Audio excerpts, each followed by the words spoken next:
And we're back. Thank you so much for coming back. And this time we're back for real. My name is Ravi Shankar, and I'm very happy to welcome you to this exclusive that I've been talking about for days. To start with, a lot of us Ghanaians, at the start of every year, we're very excited about the new year.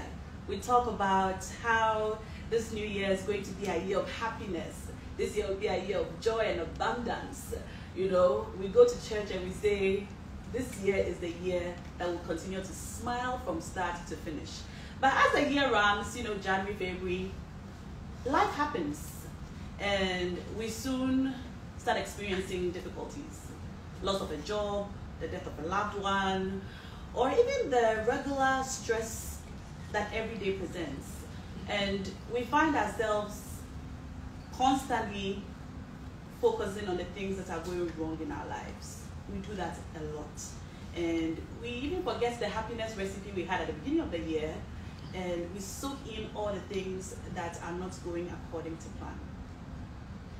This evening, I'm hoping that by the time I'm done with this conversation, all of us will reassess and re-strategize about our happiness and our joy. I'm hoping that by the time we're done, we'll understand the meaning of true, even endless happiness. Today, I am pleased and very humbled to be in the presence of Global Peace Ambassador, founder of NGO, The Art of Living, a man who has been able to spread the word and the gospel of happiness across nations across the world. He's here in Ghana. His name is Gurudev Sri Ravi Shankar. Hello, sir. Hello. I am honored to be with you. Thank you so much for doing this. Nice for having me on your program. Pleasure is mine. You're welcome to Ghana. How is it so far? Are you liking it? Very good, Ghana is part of our world family, so I feel this I've just come to a part of my own home. Okay. But you've been to so many parts around the world. In the last 40 days, I was following all the things and the talks you've had at Harvard, Yale, and so on. Why have you come to Ghana now, after all these years? I know it is late, but better than never. Yeah, better late than never. Yes, actually I planned to come here just before the pandemic began. So now that it's all settled, I thought this is the time I must visit. This is the first country in the West Africa I'm coming from. Well, good. So I'm very excited about here. We're excited. Meeting the people and being with everyone here. Okay. When I put up the interview announcement, I got a lot of questions about, who is Gurudev? And I said to them, oh, he's the founder of Art of Living, you should look it up. And they're like, yeah, we've seen his videos a lot on Instagram. But really, who is he? And I said, I'll ask you when I see you. So, who are you? This is a question I want everyone to ask themselves. We are not just what we do. We are much more than what we think we are. We put on many identity to ourselves. I'm a father, mother, brother, sister, a husband, wife, or I am a businessman, a policeman, or, we usually associate ourselves with our beliefs, our profession, and our background. But we never sit and ask the question, who am I truly? Am I the body, am I the mind, and the thoughts and the emotions? So when we go on this journey, completely new dimension opens in our life. And that's what I have been talking. And that's the secret for happiness. See, when you really realize that you are much more than the identities that you put on, there is unbounded freedom. And that freedom brings happiness. Okay, that's very thought-provoking. I have an exercise to do when I go home today. But in answering that question, who would you say you are?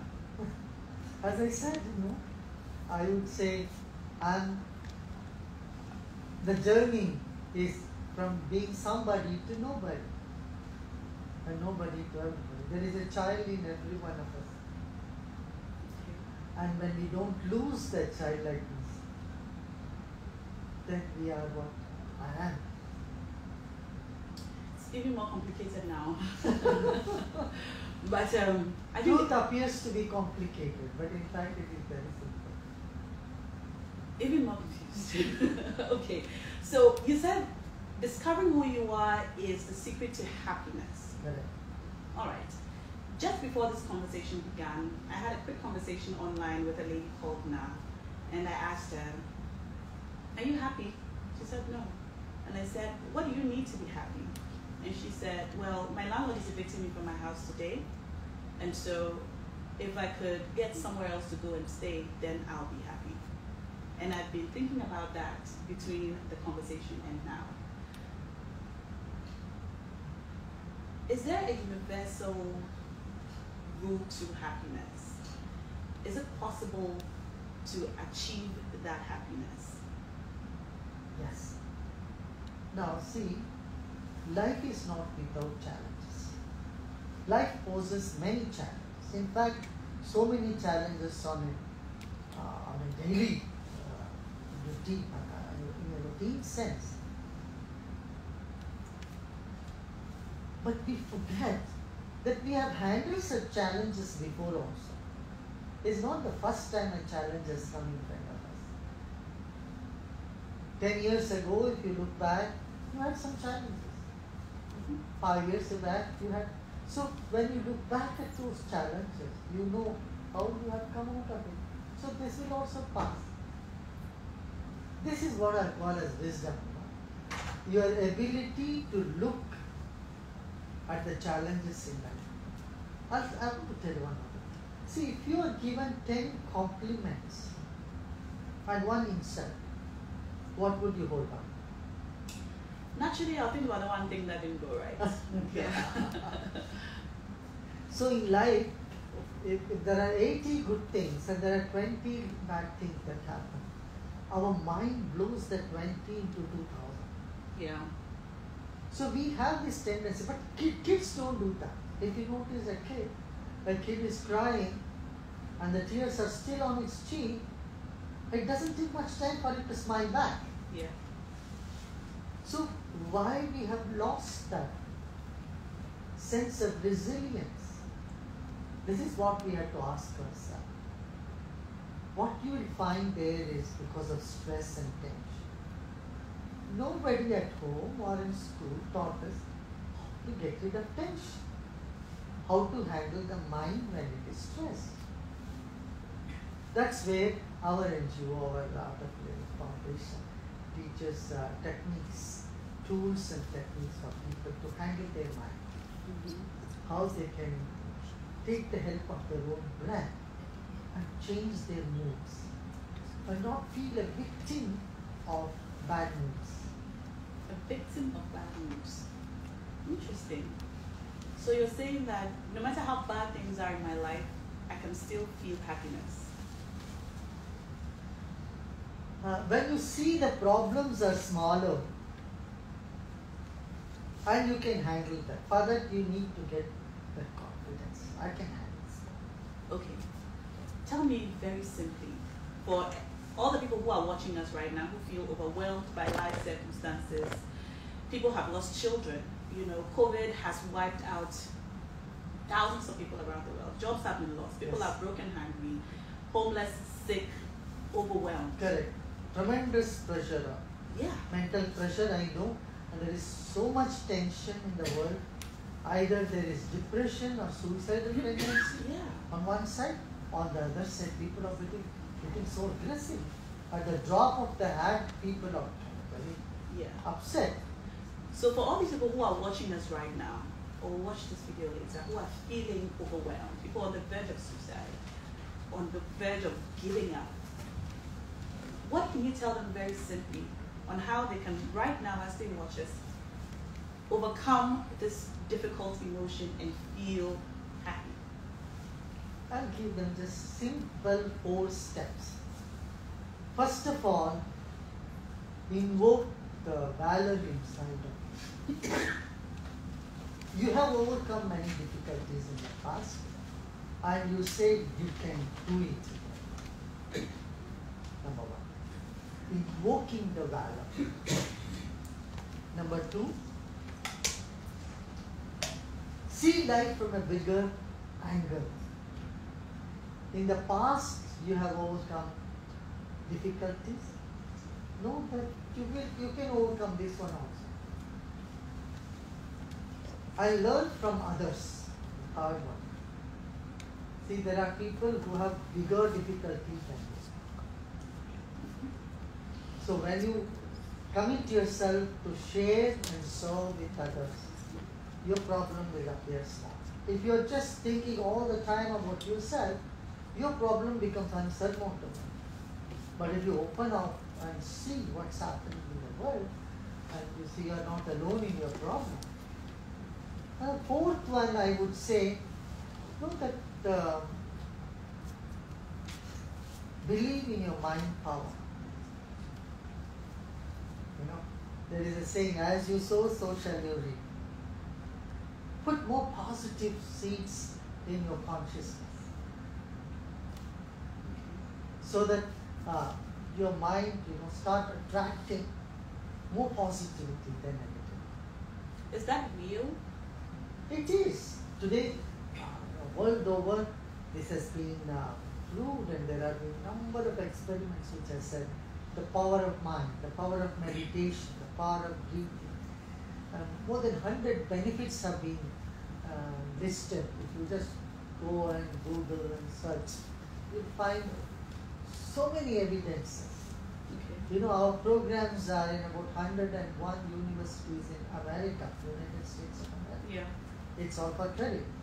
So when people do these breathing exercises, meditation, they are able to master their mind, they are able to smile, they are able to get over their tension and troubled times. It almost feels like magic. Yeah, like it is. I guess that. But let's take this lady who I just spoke to, for example. She feels that, give me money. Let me solve this problem. Then I'll be happy. There are real things that are, look, I need money to pay my hospital bills. If you give me that money, I'll be happy. I know I can think happy thoughts and I'll feel better. But how about the money? Will I feel better and the problems will go away? The problems will still persist. So how do I reconcile the power of my mind in feeling better with the actual problems that stare at me in front of me? You can go on asking money for anything, for everything, from many people. And it can keep you in a perpetual state of dependency. But if your mind is strong, you will find ways to make that money. You will find ways to borrow the money and give that back. You will not just go and ask for charity. You will say, I have the power to farm. I will stand on my feet and I will manage my life. That confidence will come up in individuals. This is what we need to teach our young people. Not to live their whole life on charity, because you can never be happy if you're just living on charity. I'm not against charity. We must do charity. But charity, apart from that, expecting charity in order to be happy is a very bad trend. Okay. It's the door for misery. Okay.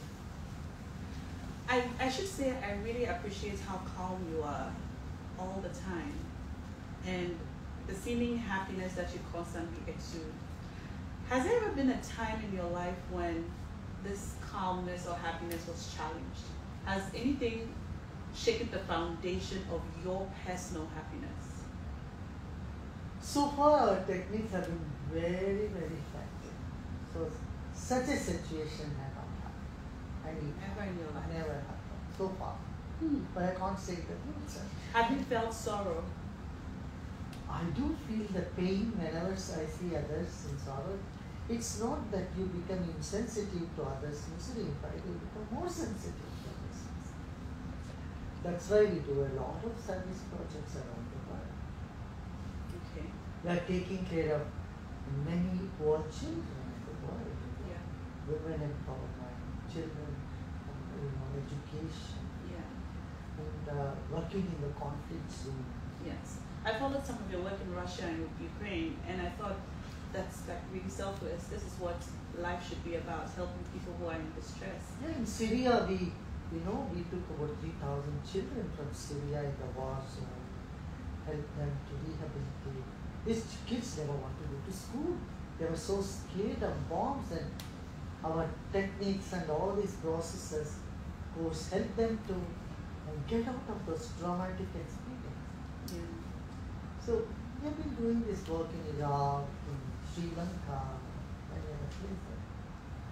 In Africa also we have done in Ivory Coast, in Botswana, and prisons in South Africa. Yes. In Ghana we will start soon here also. I would like more young people of Ghana to take training. If they are interested to take training in these techniques and bring the joy of happiness courses to people, I'll be more than happy to do that. Welcome them. Well, that's great, because there's a lot of unrest currently in the country, among other things because of economic hardships and so on, and COVID did its thing, and you know, it's everywhere in the world now. Yeah. We're gradually trying to find ourselves again, so that's great. I should ask you though, do you recall a time when something upset you, when you got angry and maybe for a moment could not practice the mindfulness that you have lived your life observing? No, as I said, such a situation so far has not come to me. No sadness, no sorrow, no anger, no negative emotion. As I said, Sorry. excuse me. When our peace talks in Sri Lanka failed, and then 50,000 people were wiped out on a single day, I can't say I was very happy on that day. It touched me. I mean, we were part of the peace negotiations, and some people did not accept and agree to come for that day. As I said, but I see life in a much bigger picture. Yeah. So nothing has drowned me so far. Though I am very sensitive to people's suffering, but I am not totally shaken or thrown out of my seat, thrown out of my balance by any of the suffering. Can I help someone to be happy? Is happiness an individual assignment? You often hear young people say that, I need someone who will make me happy when they're looking for a relationship, a romantic relationship. I'm not happy in this relationship. I'm looking for someone who will make me happy. See, is that possible? There is a joy that you get when you get something. There is a better joy, mature joy, that you get when you give them something. So when you give happiness to others, you get much more happiness. So in a relationship, if two people are committed to give happiness to each other, they will get more happiness. But if two are trying to pull happiness out of each other, it won't last too long. They'll end up in a different state altogether. So in any relationship, there is always giving first. Taking is there, no doubt. But giving must be more than taking. Then it will be healthy. Would you say that's the secret to a loving relationship? Or is there something more powerful than giving? I think the very nature of love is giving. The nature of lust is taking. Okay. Love is giving. Love is total understanding. One may find it difficult to find such a state and normal, but not impossible. It is possible if your mind is free from stress. Otherwise, when you are stressed, you start bickering on all small things. Yeah. You get irritated by small things. Your kids come around and ask you, right? Yeah. And this one, no fault of the kids, they get touched. Yeah. This shows how much stressed you are. So we must teach our population what I call as mental hygiene. Mental hygiene. Hygiene.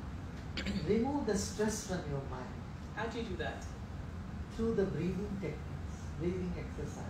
By breathing in a specific way that you teach, you can remove stress from your mind. Correct. Is this for the moment while you're practicing it? No. Or No, it's like taking shower. When you take shower in the morning, the freshness continues, right? Till the evening. Until you need to take another shower. Another shower. Okay. So like that, you can do this twice a day. 10 minutes in the morning, you do your breathing techniques, and then evening 5-10 minutes you do it. Then you find yourself in totally different space. How do you feel about prayer? Is it possible to achieve all that you preach through prayer? Or I wouldn't say no, but I wouldn't say yes also, because I see many people who are praying still don't lose their temper, still keep losing their temper, still are not happy. So I would say what we teach does not in any way conflict with one's faith or belief system or the way they worship or pray. They can continue doing. They have different values. Prayer gives more inner confidence, faith in a bigger power in God and all that. That's okay, that they should have. But when you do your breathing technique, it only makes your prayer more authentic. It's not that you sit and say some prayer and your mind is all over the place. You see? That doesn't happen. The breathing technique helps you to calm your mind and pray from your heart. Okay. So if you're able to use the breathing technique with your prayer, you'll be able to do it even better and deeper and have a deeper connection. Okay. Prayer is like asking God or thanking God. Mm. But meditation is saying, I'm here, I'm ready to listen. Okay. So It's a deeper meditation connection. is a deeper connection. Amazing. Ghanaians are very religious people, deeply religious. And most of our religious texts talk about happiness and joy. And so, we believe that joy comes from the Lord or Allah or whoever you believe the greater power to be. Okay. But I don't know if I'll say we're particularly happy people all the time. So I appreciate your answer about meditation and prayer together to be able to commune better. Correct. But speaking of religious texts, there's a lot of mention of joy and happiness and pleasure. And as I read the Bible sometimes, I wonder whether they're being used interchangeably or they mean different things. From your learning and experiences, does joy, happiness, and pleasure mean different things? See, whether it is joy or love or service, this is all human nature. This is in our consciousness, nature of our consciousness. And the enemy for all these virtues is only stress and ignorance, small-mindedness, narrow-mindedness. So once the mind is free from stress, and it has an all-encompassing attitude, having a sense of belongingness with them, brotherhood with them, friendliness with them, you completely transport yourself into a different space, a different world. That's the world of children. In the Bible it says, unless you become like a child, you can't get it. That is right in front of us, right in our hands to do that. Yeah. You have infinite wisdom. How did you get to be this way? Is it divine? Is it through learning? I would say infinity has all the wisdom, and we're all part of it. Can we all be as wise? Or is it? Everyone has access to infinity. It's not exclusive to anybody. But not everyone is. Not many people are. Yeah, that is a different thing. How can we? But access is there for everyone. Okay. But I'm still really curious. How can I tap into this infinite wisdom? How can I know all things? Do you read a lot? Is it something that comes to you through meditation, or is it through your interaction with people? I think the middle one, what you said, is that everything comes to me through meditation. I don't read at all. You don't read at much. all? No, very little.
So then we'll do something later. These two cameras are recording. Yeah. And then we'll Put it on. do something later. Okay, it's coming back. We're back. The sound is back. Sorry, we're so sorry. We had a small technical glitch. Yes. We had a little technical glitch, but we're back. Thank you for staying with us. I promised you 30 minutes. We've done 37 minutes. So I'm going to ask one final question. I wish I could read one of your questions to ask. I'll try to pull one of your questions, and then, yes, let me have that. Thank you. Thank you so much. Okay. One last question. Okay. All right. Let me ask my question. I think most of the questions here I've already asked you, so those will work fine. There's a Happiness 3.0 conference happening. Tomorrow. Yes, tomorrow at the conference center. You can look it up. Happiness 3.0 is happening at a conference center. Check out the Art of Living tweets to get all the information. For the people who attend, what are they certain to leave with? We'll teach them some exercises, some meditation. And we'll take question answers like what we did today. And that's it, and then I go with the flow. I never prepare my talks in advance, you know. I always go and say what comes to me. Okay. I said I was going to ask just one, but maybe a couple more. A lot of people aspire to meet you and to see you and to learn about you and all that you teach. For everyone who meets you, who gets the opportunity to meet you, what do you as a person hope that they take away from the meeting? You know, I never felt I met a stranger or someone from a different country ever in my life. Wherever I go, I feel I'm part of them. And they also have felt like that. Nobody has ever felt, or even at least have told me that they feel some sort of distance from me or a wall between us. You know, that's very true. Yeah. So I feel one with everyone, so does everyone feels with me. Here we are talking the same language, but see, when I go to countries like South America where I don't speak the language, or Russia for instance, there is such a closeness and such a bonding they feel and I do feel. You know, like a place like Mongolia is so far away. 67% of the population, they have done the art of living. And they don't speak English, and they feel so close to me too to them. And same with in Argentina, Terra del Fuego, or Bolivia, or any country, you name it. So that's one thing that I know. When you give love, it comes back to you 10 times multiplied. Last two. Do you feel that you are truly accomplished in this mission that you're on? I'm not looking for any accomplishment. I only want to share what I know. And I'm happy that I do my best to share what I know. I'll learn from that. And finally, how can I be a better person? Why do you want to be a better person? You are already the best person. Is that right? Yeah. The best is within you. Okay. It's not going to drop from somewhere. You only have to clear a little more cobwebs, a little more stress out of you. As a child, every child has come to this planet as a pure bundle of joy.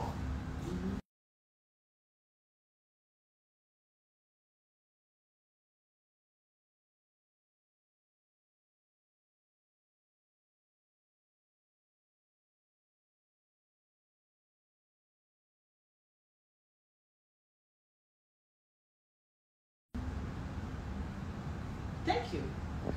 Thank you so much for this conversation. I really appreciate it. I've had a great time and I've learned so much. Thank you so much. And thank you for watching us today. I hope that, like me, you have learned a lot.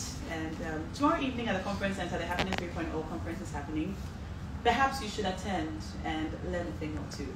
Thank you so much. Good night.